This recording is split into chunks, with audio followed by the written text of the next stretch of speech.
Welcome everyone to the wedding of Jeff and Becca Pace. On behalf of Jeff and Joyce Pace and my wonderful bride Marcia, we'd like to welcome you to this wonderful celebration.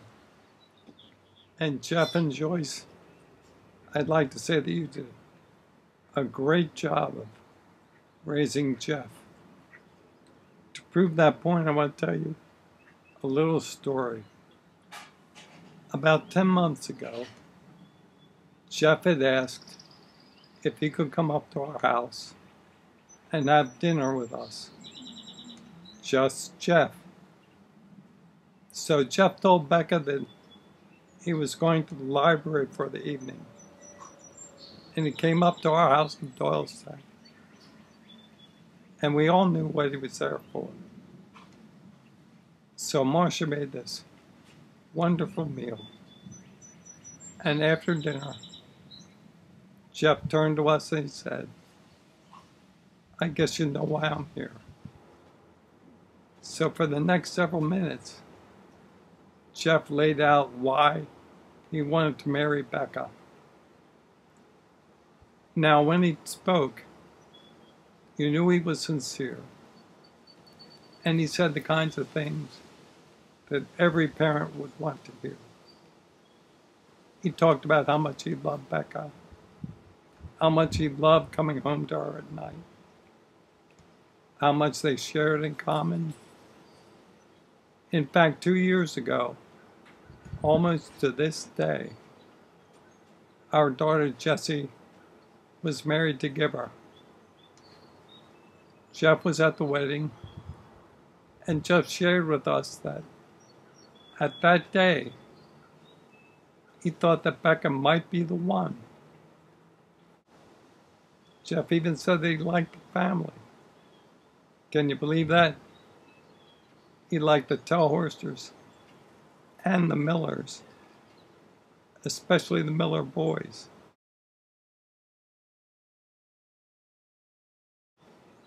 Go figure.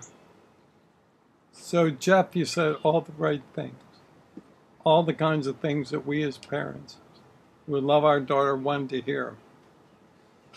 But I have to tell you the thing that impressed me the most, and I told you this, was that from the day that I first met you and ongoing till now, you've always treated me with kindness, worried about my comfort, watched TV with me, shared beers with me.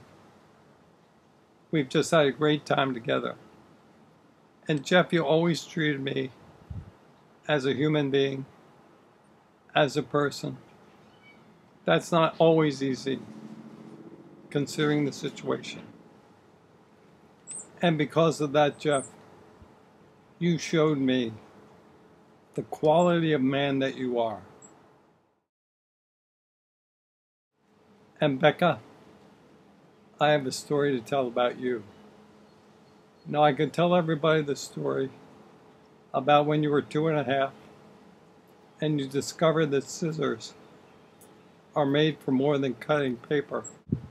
It was Christmas, and you proceeded to cut off almost all your hair, and then for the next year wore your grandmother's babushkas. Now, I could tell you that story, but that might be embarrassing. So I think I'll tell the story about when you were having your first driving experience. Becca, is your seat adjusted? The mirror's okay? How about your seatbelt? Is that good?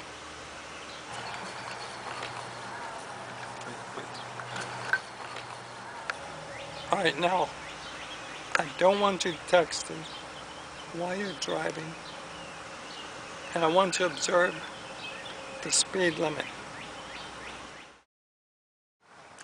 Okay, Dad. Now, I put a Roy Gallagher CD in the car. so you could have some music to listen to. No, no, no. Now, Becca, it's a hot day out there. If you want to put the air conditioner on, make sure you roll up the window. Ah! Becca! Bring the windows down. Bring the windows down. Sorry, Daddy. Becca, you got something to drink for the road? Water or soda?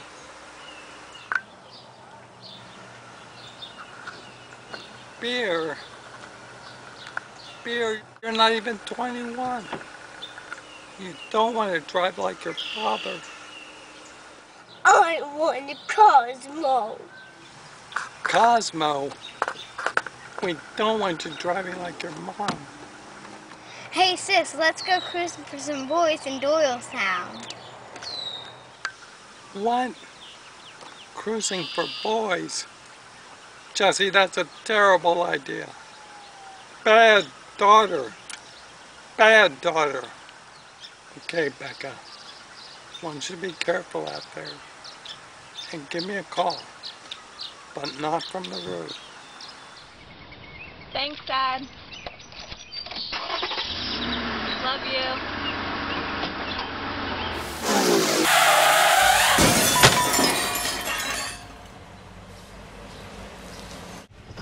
Oh, Jesus.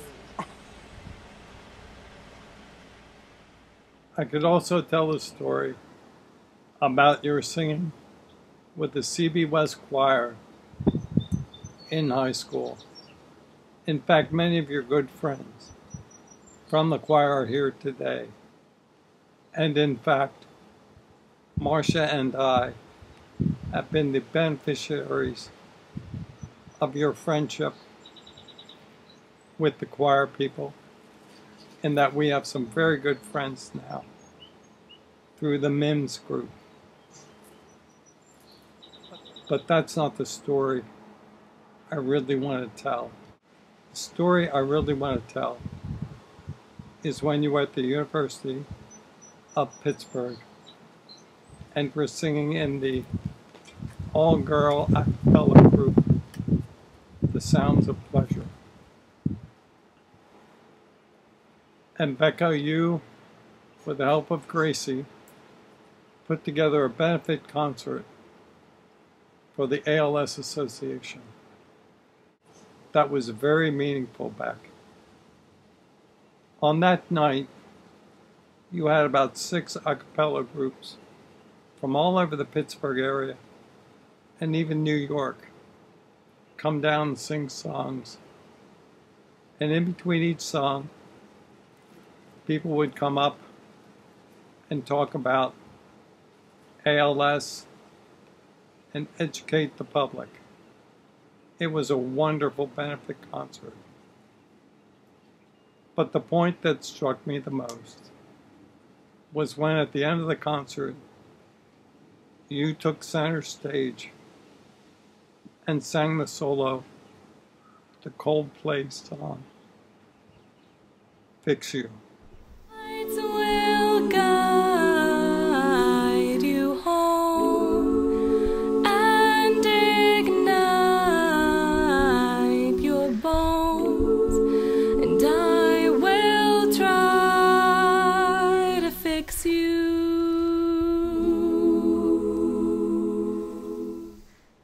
And Becca, when you got to the chorus and sang those lyrics,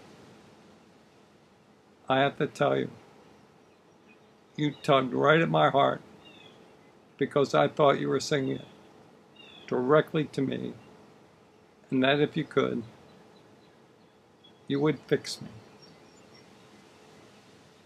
And Becca,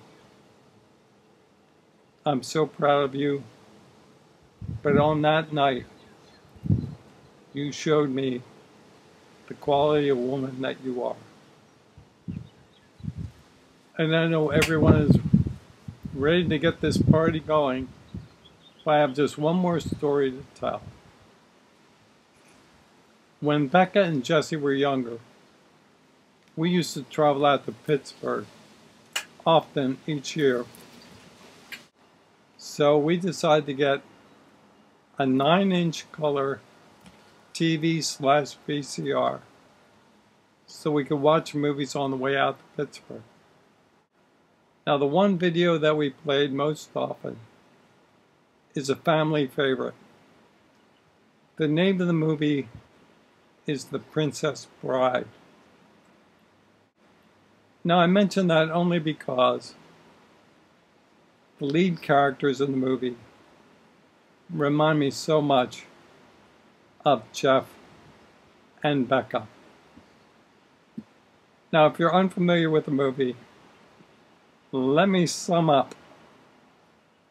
It takes place in the rural country of Florida, where we meet our two main characters, the beautiful blonde-haired Buttercup and her farm boy, the handsome, suave, brave, but man of few words, Wesley.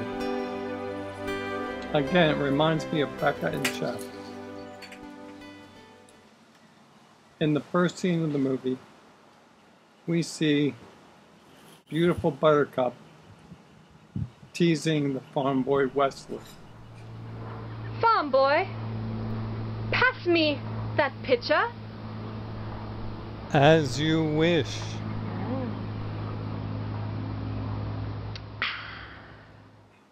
As you wish. That was Wesley's response.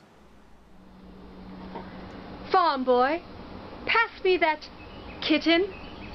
As you wish. Oh. As you wish. It became clear to Buttercup that whenever Wesley would say, as you wish, he was really saying, I love you.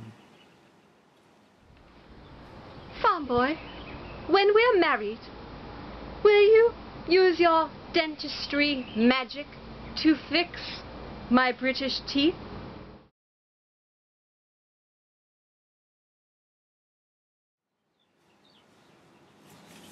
As you wish.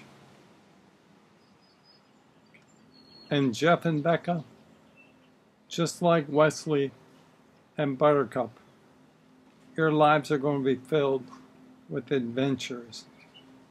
You'll travel to exotic places. In fact, I believe you're going to be spending your honeymoon cruising around the Greek Isles. Now, Becca, when you and Jeff are swimming in the beautiful seas around Greece, if you feel something brush past your leg, don't worry about it. The shrieking eels only attack at night.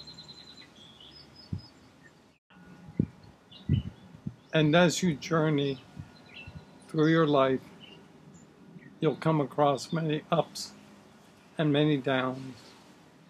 You'll be faced with many obstacles. You'll have your own version of the fire swap, the lightning sands, and of course, the ROUSs, roads of unusual size, also known as olive.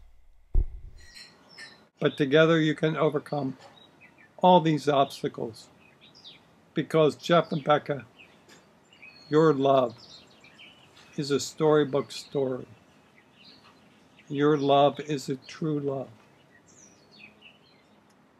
And Jeff, you know, as Becca's father, it's my job to be protective of her. And I swore to her that whenever she found that man of her dreams, I would walk right up to him, look him straight in the eye, and say, hello, my name is Gregory T. You married my daughter.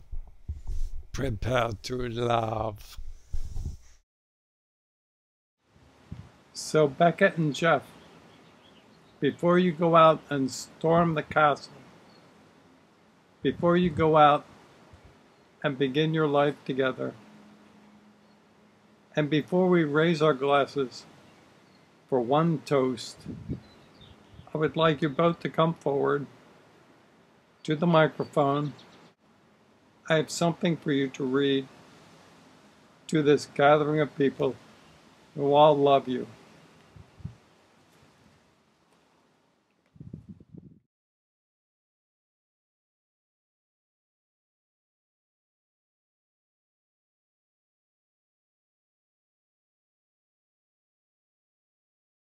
As you wish.